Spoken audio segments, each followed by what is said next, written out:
কংগ্ৰেছকেই এজিপিৰ যেটো সাক্ষাৎ আছিল কংগ্ৰেছৰ লগত ৰাহুল গান্ধীৰ লগত তাক লৈ মুখ্যমন্ত্ৰীয়ে সমালোচনা কৰিছে আপুনি এখিনিত কেনে ধৰণে প্ৰত্যুত্তৰ দিবলৈ বিচাৰিব প্ৰথম কথাটো হৈছে 2026 চনত অসম প্ৰদেশ কংগ্ৰেছ কমিটিৰ সন্মানীয় সভাপতি অসম গৌৰৱ গগৈ ডাঙৰীয়াৰ নেতৃত্বত যুঁজ এখন হ'ব আৰু এই যুঁজ বিজেপি চৰকাৰ অন্যায়ৰ বিৰুদ্ধে ন্যায় প্ৰতিষ্ঠা কৰাৰ যুঁজ এই যুঁজ বিজেপি চৰকাৰৰ ঘৃণাৰ বিষবস্প ছটিওৱা ৰাজনীতিৰ বিপক্ষে শান্তি সম্প্ৰীতিৰ যুঁজ এই যুঁজ হত্যা হিংসাৰ বিৰুদ্ধে ভাতৃত্ববোধ প্ৰতিষ্ঠা কৰাৰ যুঁজ আৰু এইখন যুঁজ বিজেপি চৰকাৰে অৰ্থনৈতিকভাৱে তছনছ কৰি দিয়া অসমখনক শক্তিশালী অৰ্থনৈতিকভাৱে শক্তিশালী অসম প্ৰতিষ্ঠা কৰাৰ এখন যুঁজ আৰু এই অসম আৰু অসমীয়াৰ অস্তিত্ব ৰক্ষাৰ যুঁজখনৰ বাবে আমি ভাৰতীয় জাতীয় কংগ্ৰেছ দলে সমূহ বিজেপি বিৰোধী শক্তিৰ লগত আমি মিত্ৰতা কৰিব বিচাৰিছো আৰু প্ৰদেশ কংগ্ৰেছৰ সভাপতি গৌৰৱ গগৈয়ে স্পষ্টকৈ কৈছে যে মিত্ৰতা কেমেৰাৰ সন্মুখত নহয় মিত্ৰতা হ'ব সুস্থ সবল অসমৰ জাতীয় অস্তিত্ব ৰক্ষাৰ বাবে অসমক অৰ্থনৈতিকভাৱে শক্তিশালী কৰাৰ কাৰণে বা অসমক চাৰিওফালৰ উন্নয়ন কৰাৰ স্বাৰ্থত মানে যিখিনি দল আগবাঢ়ি আহিব তেওঁলোকৰ লগত মিত্ৰতা হ'ব সেইটো এটা কথা সেইটো স্পষ্ট এতিয়া কথাটো হ'লগে হিমন্ত বিশ্ব শৰ্মা ডাঙৰীয়াই কি ক'লে যে 855 জন শ্বহীদ কৰা শহীদৰ লৈ ৰাজনীতি কৰা আসুৰ জেনেৰেল সেক্ৰেটাৰীয়ে কংগ্ৰেছৰ মানে বকচাত উঠাটোত তেওঁ দুখ পাইছে এটা প্ৰথম কথাটো হৈছে যে আসুৱে ৰাজনীতি কৰা বুলি কৈছে মই নাজানিম এইটো আসুৰ নেতৃবৰ্গই উত্তৰ দিব যে আসুৱে 855 জন শহীদক লৈ ৰাজনীতি কৰি আছে নে তেখেতসকলে ৰাজহুৱা স্বাৰ্থত বা ৰাইজৰ কাৰণে বা ছাত্ৰ ছাত্ৰীৰ হকে মাত মাতি আছে সেই কথা তেখেতসকলে স্পষ্ট কৰিব যদিহে তেখেতসকলৰ মনত আঘাত পাই ৰাজনীতি কৰা বুলি ক'লে তেখেতে মাত মাতিব মই নকওঁ কিন্তু 855 জন শহীদৰ কথা কোৱা হিমন্ত বিশ্ব শৰ্মাক মই মনত পেলাই দিব বিচাৰিছো প্ৰথম কথাটো কি 1991 চনৰ 22 ফেব্ৰুৱাৰীত উজান বজাৰত এগৰাকী ব্যক্তিক হত্যা কৰা হৈছিল মানৱেন্দ্ৰ শৰ্মা আৰু সেই মানৱেন্দ্ৰ শৰ্মাৰ হত্যাৰ গছৰত জড়িত বুলি সেই সময়ৰ আসুৰ সভাপতি আমাৰ কি আছিল প্ৰফুল্ল কুমাৰ মহন্ত ডাঙৰীয়াই আসুৰ পৰা তেখেতক বহিষ্কাৰ কৰিছিল সেই কথা হিমন্ত বিশ্ব শৰ্মা ডাঙৰীয়াই স্পষ্ট কৰা উচিত তাৰ পিছত আলফাৰ নামত বা ছাত্ৰ সন্থাৰ নামত ধন দাবী কৰি তেওঁ যে এই পানবজাৰ থানা আৰু যে চানমাৰী থানাত মোৰ তাত আছে কেছ নাম্বাৰ যে তেওঁলোক লকআপত আছিল সেই কথা প্ৰথমতে তেওঁ স্পষ্ট কৰক আৰু তেওঁ কোনটো এজিপিৰ লগত তেওঁ জড়িত হৈছে এইটো কথা কওক তেওঁ 855 জন শহীদৰ কথা কৈছে যি 855 জন শহীদৰ কথা কওঁতে মই এটা কথা আপোনালোক ক'ব লাগিব যেতিয়া 1979 ত প্ৰথম খৰ্গেশ্বৰ তালুকদাৰ ডাঙৰীয়াৰ যেতিয়া নিহত হৈছিল তাৰ পিছত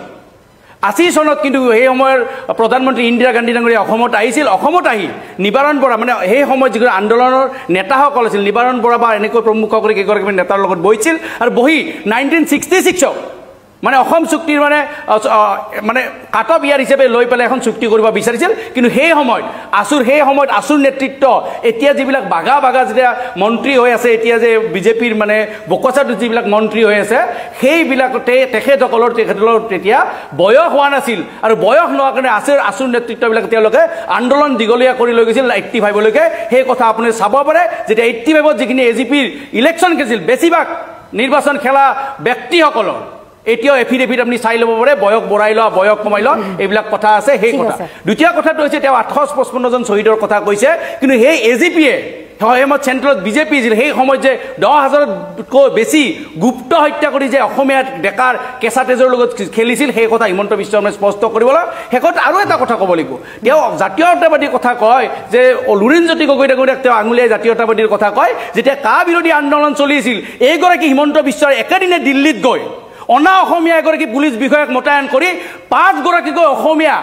ডেকা যুৱকৰ কেঁচা তেজেৰে তেওঁ ৰাঙুলি কৰিছিল গুৱাহাটীৰ ৰাজপথ তাৰ পিছত তেওঁ যদি অসমীয়া গিৰিৰ কথা কয় দুখ লাগে লগতে মই মিত্ৰতা সন্দৰ্ভত আৰু এটা কথা ক'ব লাগিব তেওঁৰ লগত মিত্ৰতা কোনে কৰিব বিজেপিৰ লগত মিত্ৰতা কিয় কৰিব আঞ্চলিক শক্তিসকলে প্ৰথম কথাতে বিজেপিয়ে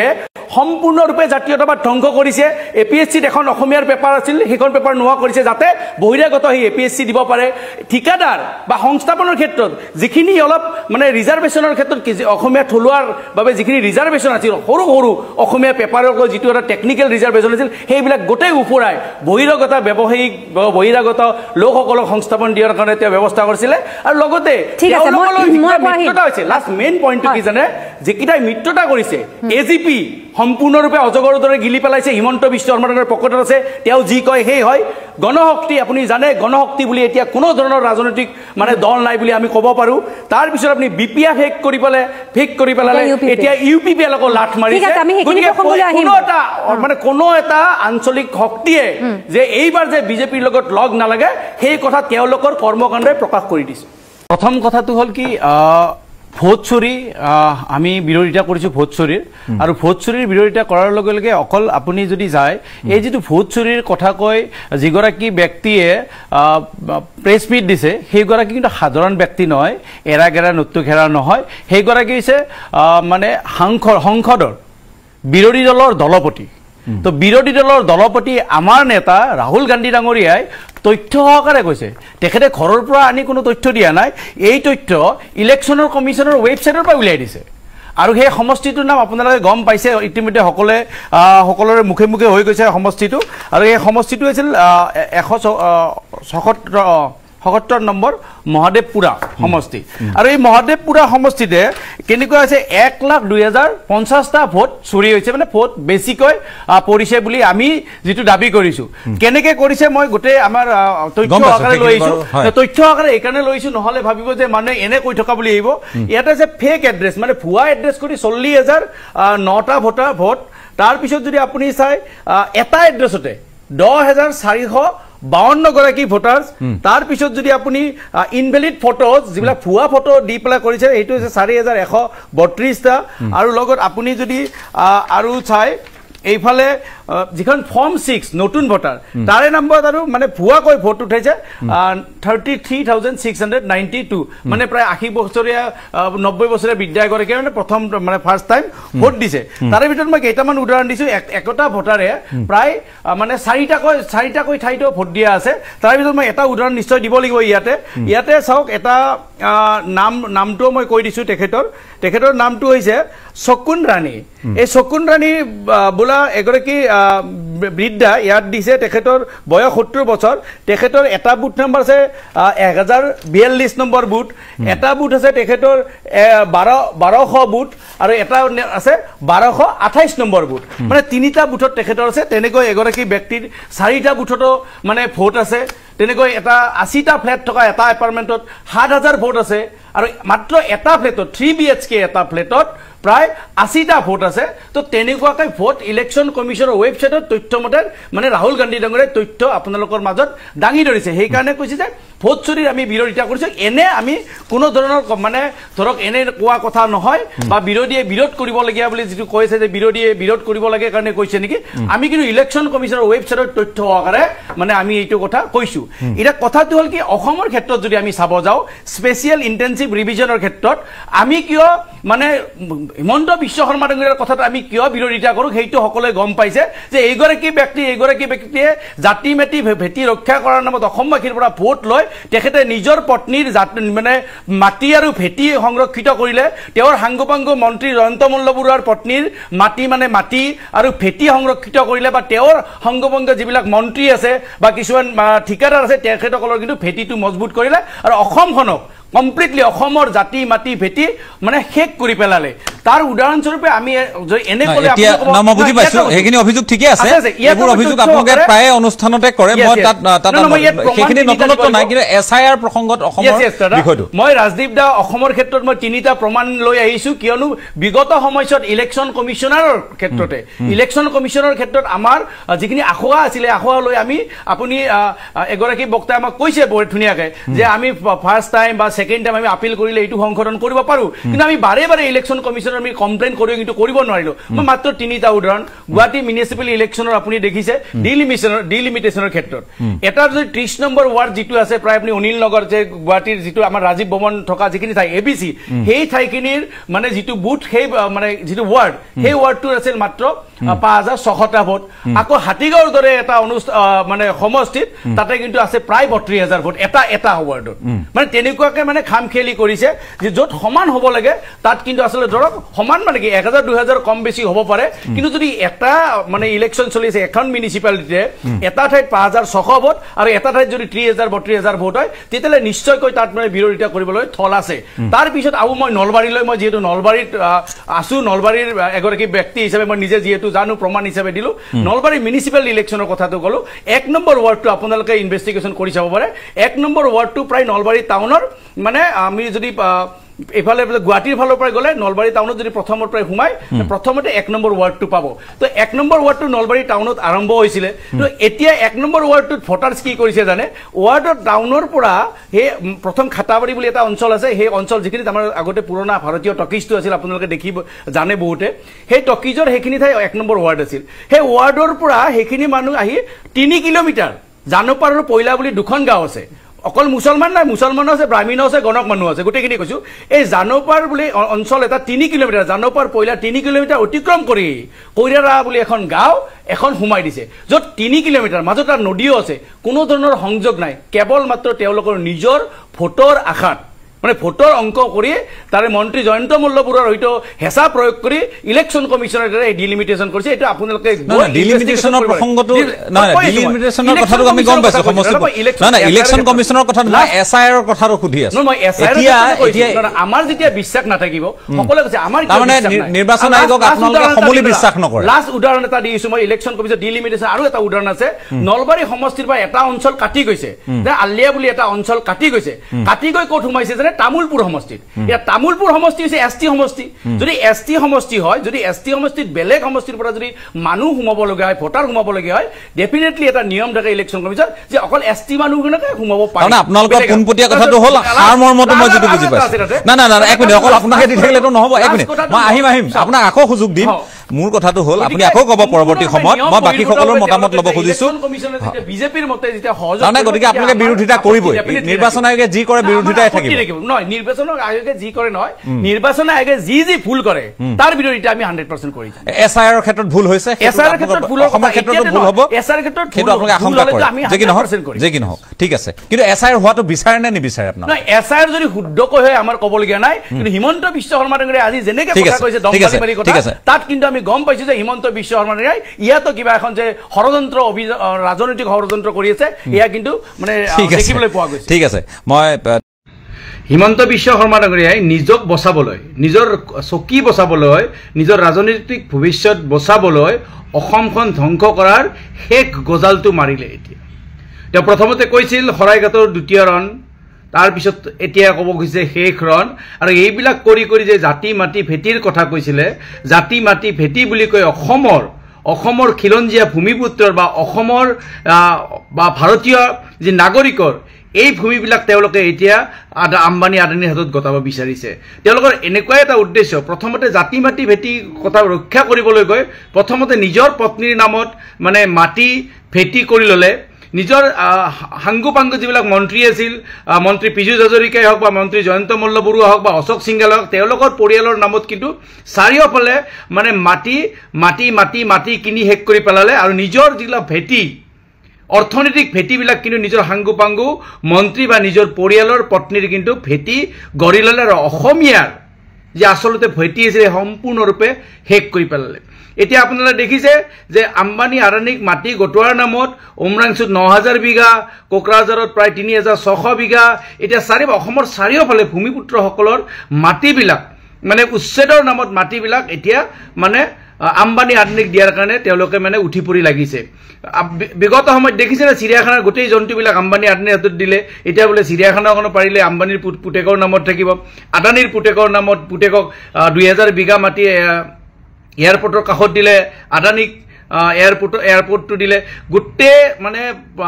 যিটো মানে আমাৰ ৰাজহুৱা প্ৰতিষ্ঠান আছে ৰাজহুৱা প্ৰতিষ্ঠানবিলাক আম্বানী আদানীক গতাই দিলে এতিয়া কথাটো হৈছে কি এতিয়া আসল কথাটো অসমীয়াই বুজিবৰ হ'ল অসমীয়াই যদি এই সময়ত যদি বুজি নাপায় তেতিয়ালে কিন্তু অসমখন যে ৰখাতলে যাব বুলি ভূপেন হাজৰিকা ডাঙৰীয়াই কৈছিল সেই কথাটো এতিয়া কিন্তু সেই সময়ত আহি পৰিছে মই সিধাকৈ এটা কথা ক'ব বিচাৰিছো আজি সমগ্ৰ অসমত যেনেকৈ উচ্ছেদৰ নামত যে হিন্দু মুছলমানৰ নামত যিবিলাক নাটক কৰিবলৈ বিজেপি চৰকাৰখনে কৰিছে তাৰ কেইটামান কথা ক'ব গৈছে এই যে হিমন্ত বিশ্ব শৰ্মা ডাঙৰীয়া বা জয়ন্ত মল্ল বৰুৱাত তেওঁলোকৰ যদি পাৰে ড্ৰাইভাৰৰ পৰা পিএছৰ পৰা পিএৰ পৰা এইবিলাক সকলোবোৰ কিন্তু তেওঁলোকে কিন্তু মিয়া মুছলমানলৈ লৈ আছে সেইবিলাক লৈ তেওঁলোকৰ কোনো ভ্ৰক্ষেপ নাই আসল কথাটো হৈছে তেওঁলোকে ৰাজনৈতিকভাৱে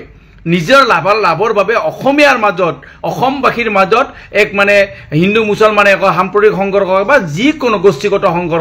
সংঘৰ্ষ কৰাই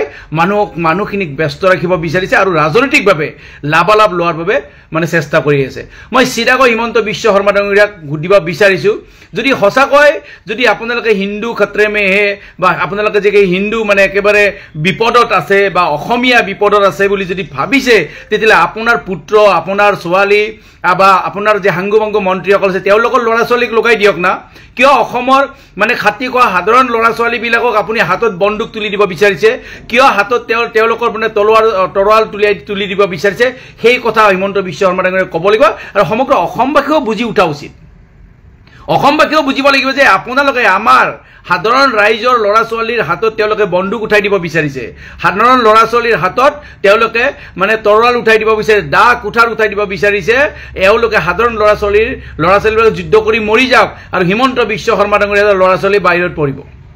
তেওঁলোকৰ মন্ত্ৰী যিবিলাক কেবিনেটত থকা মন্ত্ৰীবিলাকৰ বা বিজেপি নেতাৰ ল'ৰা ছোৱালীবিলাক কিন্তু বাহিৰত পৰি থাকিব তেওঁলোকে শিক্ষিত হ'ব আৰু 10 বছৰ পাৰি সেই অসমীয়াসকলক যিবিলাকে আজি হাতত দা কুঠাৰ তৰোৱাল বা বন্দুক লৈছে তেওঁলোকক শাসন কৰিবলৈ আকৌ তেওঁলোকে 10 বছৰ 15 বছৰত আপোনালোকৰ ওপৰত আহি যাব সেইকাৰণে এইখিনি সময়তে কিন্তু আচলতে অসমীয়াই নিজৰ কথাটো বুজি পোৱাটো উচিত কিয়নো মানে হিমন্ত বিশ্ব শৰ্মা ডাঙৰীয়াৰ দৰে আটাইতকৈ নিকৃষ্ট ৰাজনীতিবিদ হয়তো অসমত নোলাব আটাইতকৈ দুৰ্নীতিপৰায়ণ ভ্ৰষ্টাচাৰী আৰু অসম ধ্বংস কৰা অসমৰ আটাইতকৈ ডাঙৰ শত্ৰু যদি আপুনি জনমে পায় হিমন্ত বিশ্ব শৰ্মাতকৈ ডাঙৰ শত্ৰু কতো নোলাব এইকাৰণে হিমন্ত বিশ্ব শৰ্মাই নিজৰ ৰাজনৈতিক লাভৰ বাবে অসমখন শেষ কৰি পেলাব ধৰিছে কাৰণ এইগৰাকী হিমন্ত বিশ্ব শৰ্মা ডাঙৰীয়াই কংগ্ৰেছতো আছিলে তেতিয়াও কিন্তু কংগ্ৰেছৰ দলত বিভেদৰ কথা চিন্তা কৰিছিলে মই এটা কথা কওঁ মই নলবাৰীৰ পৰা যেটো আহিছোঁ মই নলবাৰীত দেখিছোঁ মই যেতিয়া ছাত্ৰ অৱস্থাত আছিলোঁ তেতিয়া মই গুপ্ত হত্যাও দেখিছিলোঁ মই এজিপি দিনৰ যে মানে তেওঁলোকৰ যেটো দুৰ্নীতি অপশাসনো দেখিছিলোঁ তেওঁলোকৰ চাকৰিৰ নামত এনেকুৱা এটা পৰিস্থিতি আছিল যি পৰিস্থিতিত মানে দৰমহা নপায় শিক্ষক কৰ্মচাৰী বা কৰ্মচাৰীয়ে পেটত গামোচা পিন্ধিব লাগিছিল আৰু বহুত কৰ্মচাৰীয়ে সেই সময়ত আত্মহত্যাৰ পথো বাছি ল'বলগীয়া হৈছিল কিন্তু সেইখন সন্ত্ৰাস জৰ্জৰ সেইখন অৰ্থনৈতিকভাৱে সম্পূৰ্ণৰূপে ধ্বংস হোৱা অসমক 2001 চনত জননেতা তৰুণ গগৈদেৱে আহি যেনেকৈ অৰ্থনৈতিকভাৱে শক্তিশালী ৰূপত বা অৰ্থনৈতিকভাৱে আগবাঢ়িবৰ বাবে তৰুণ গগৈদেৱে যি নেতৃত্ব দিলে আৰু যে এই যে পেটত গামোচা বান্ধিবলগীয়া কৰ্মচাৰীসকলৰ বা আত্মহত্যা কৰিবলগীয়া যি পৰিৱেশৰ পৰা আনি এটা সুস্থ সবল বা কৰ্মচাৰীসকলে সঠিক সময়ত দৰমহা পাব পৰা এখন যে অসম যে উপহাৰ দিলে সেই কথা কিন্তু অসমৰ ৰাইজে ভালকৈ অনুধাৱন কৰাৰ সময় হৈছে এইকাৰণে কাৰণ বিগত সময়ত 10 বছৰ ইয়াতে বহুত মিছা কথা ক'লে হিমন্ত বিশ্ব শৰ্মা ডাঙৰীয়াই বহুত প্ৰলোভন দিলে চৰকাৰ মানে ইলেকশ্যন অহাৰ লগে লগে কি কয় যে মানে চৰকাৰী ভূমিত বাস কৰা লোকসকলক তেওঁলোকে মানে মাটি পট্টা দিব আৰু এইখিনি সময়ত কি কৰিছে তেওঁলোকে হিলহাকত খিলঞ্জীয়া মানুহবিলাকক খিলঞ্জীয়া লোকসকলক তেওঁলোকে কি কৰিলে মানে উচ্ছেদ কৰিলে মানে গোটেই জীৱন জুৰি যেতিয়া আৰ্জিত উপাৰ্জিত ধনেৰে যে এটা ঘৰ বনাইছিল সেইবিলাক মানে তেওঁলোকে ভূক্ষেপ নকৰাকৈ মানে একফালৰ পৰা ভাঙি দিলে কিন্তু সেই হিলহাকতে কিন্তু মন্ত্ৰী জয়ন্ত মল্ল বৰুৱাই নিজৰ ঘৰলৈকে যোৱা কিন্তু এটা ৰাস্তা বনালে এটা পথ বনালে যাৰ বাবে আজি গুৱাহাটীবাসীয়ে মানে এজাক বৰষুণতে পানীৰ তলত থাকিব লাগে এই হিলাকত খিলঞ্জীয়া লোকক উচ্ছেদ কৰিছে কিন্তু এই হিলাকত জয়ন্ত মল্ল বৰুৱাই নিজৰ ঘৰলৈকে যোৱা এটা ৰাস্তা বনাইছে চৰকাৰী ধন খৰচ কৰি এই হিলাকৰে যিটো আমাৰ বন্দাজানতে কিন্তু বন্দাজানৰ মাটি দখল কৰি জয়ন্ত মল্ল বৰুৱাই ঘৰ বান্ধি ধৰিছে সেই কথা কিন্তু হিমন্ত বিশ্ব শৰ্মাৰ মানে চকুত নপৰে এতিয়া বা হিমন্ত বিশ্ব শৰ্মাৰ নিৰ্দেশতে হৈছে কিয় ইয়াতে কিন্তু হিলহাকত যে আজমলৰ যি ঘৰ আছে সেই ঘৰ কিন্তু তেওঁলোকে মানে হাতুৰা দিব নোৱাৰে বুলডোজাৰ যাব নোৱাৰে হিম্মত সিংকাৰ তাত বুলডোজাৰ তেওঁলোকৰ নাযায় যদি বহিৰাগত কোনোবা ডাঙৰ যদি বেপাৰীৰ যদি কিবা সম্পত্তি আছে তাতে কিন্তু তেওঁলোকৰ বুলডোজাৰ নাযায় বুলডোজাৰ যাব কিবা খিলঞ্জীয়া মানুহৰ ওপৰত এতিয়া কোকৰাঝাৰত 3600 বিঘা মানে আমাৰ খিলঞ্জীয়া ভূমিপুত্ৰৰ মাটি মানে দখল কৰিবলৈ লৈছে বেদখল কৰিবলৈ লৈছে এইফালে আপোনালোকে সকলোৱে জানে হিমন্ত বিশ্ব শৰ্মা ডাঙৰীয়াৰ পত্নীৰ বঙৰাত কলিয়াবৰত এইফালৰ পৰা এতিয়া আমি শুনি থকাৰ পৰা কাজিৰঙাৰ পৰা কাৰ্বি আংলং যোৱাৰ পৰা প্ৰায় 1000 বিঘা এইফালে কাজিৰঙাৰ ভিতৰত কাঞ্চনজুৰি ৰিজৰ্ট বাণী গ্ৰীণ ৰিজৰ্টকে ধৰি চাৰিওফালে তেওঁলোকে চাহ বাগিচাৰ পৰা চাৰিওফালৰ পৰা তেওঁলোকে দখল কৰিব লৈছে সেই কথা দেখিছে তেওঁলোকে চৰকাৰী ভূমি উচ্ছেদ কৰা বুলি কৈছে যদি হিমন্ত বিশ্ব শৰ্মা ডাঙৰীয়াৰ সঁচাকৈ সৎ সাহস আছে যদি সৎ ব্যক্তি তেতিয়াহ'লে তেওঁৰ পত্নীৰ নামত যে বইন্দা ইণ্টাৰনেশ্যনেল স্কুলখন আছে বইন্দা ইণ্টাৰনেশ্যনেল স্কুলখনে বড় বিল নামৰ এখন বৃহৎ জলাশয় মানে দখল কৰি জলাশয় পুতি তেওঁৰ যে স্কুল বনাইছে সেই কথা হিমন্ত বিশ্ব শৰ্মাকে স্পষ্ট কৰিব লাগে আৰু জলাশয় এৰি দিব লাগে আৰু জলাশয়ৰ পিছফালে যে আজ্ঞাথিৰি পাহাৰ যে মানে খনন কৰি যে বইন্দা ইণ্টাৰনেশ্যনেল স্কুলখন হৈছে সেই কথাও সমগ্ৰ ৰাইজে বুজি পায় গতিকে হিমন্ত বিশ্ব শৰ্মাৰ যদি সৎ সাহস আছে সেইখন স্কুলত তাৰ পৰা উচ্ছেদ কৰি পেলাই নিদৰ্শন দেখাই দিয়ক যে হিমন্ত বিশ্ব শৰ্মাৰ সঁচাকৈ খিলঞ্জীয়াৰ পক্ষৰ আছে কিন্তু আচলতে নহয় জাতি মাটি ভেটিৰ নামত হিমন্ত বিশ্ব শৰ্মাৰ নিজৰ পত্নীৰ নিজৰ পৰিয়ালৰ নিজৰ সাংগু পাংগু মন্ত্ৰীসকলৰ মানে মাটি ভেটি মজবুত কৰিলে আৰু অসমীয়াৰ যি আচল ভেটি আছিল এই ভেটি ধ্বংস কৰি দিলে আৰু আমাৰ যি ঐতিহাসিক মানে সম্প্ৰীতি আছিল হাতামপুৰীয়া যি সম্প্ৰীতি আছিল সেই সম্প্ৰীতি বেগাত জন্মাই কেৱল মানে মানুহক অস্থিৰ কৰি ৰাখি তেওঁলোকে ৰাজনৈতিক মুনাফা আদায়ৰ বাবে হিমন্ত বিশ্ব শৰ্মা ডাঙৰীয়াই শেষৰ গজালটো মাৰিছে এই এটা কথা অসমীয়া ৰাইজে বুজি পাবৰ হ'ল ইতিমধ্যে অনুষ্ঠানটোৰ যোগেদি আপোনালোকে বহুখিনি কথাই গম পাইছে ৰাতুল কলিতা ডাঙৰীয়াই কৈ গ'ল বহুখিনি কথা বিহাৰৰ পাছত অসমলৈ আহি আছে বহু চৰ্চিত SIR হয় আপোনালোকে ঠিকেই শুনিছে অনুষ্ঠানটোত বহুখিনি নজনা কথা ইতিমধ্যে আপোনালোকে জানিব পাৰিছে সকলোৱে নিজৰ নিজৰ মত প্ৰকাশ কৰিলে যদিহে অনুষ্ঠানটো চাই ভাল পালে যদিহে ৰাতুল কলিতা ডাঙৰীয়াৰ কথাত আপোনালোকে একমত হয় ভিডিঅ'টো সকলোৰে মাজত শ্বেয়াৰ কৰি দিব লাইক এটা কৰি দিব কমেণ্ট কৰিবলৈ নাপাহৰিব ভিডিঅ'টো সম্পূৰ্ণ চোৱাৰ বাবে সকলোলৈ বহুত বহুত বেছি ধন্যবাদ থাকিল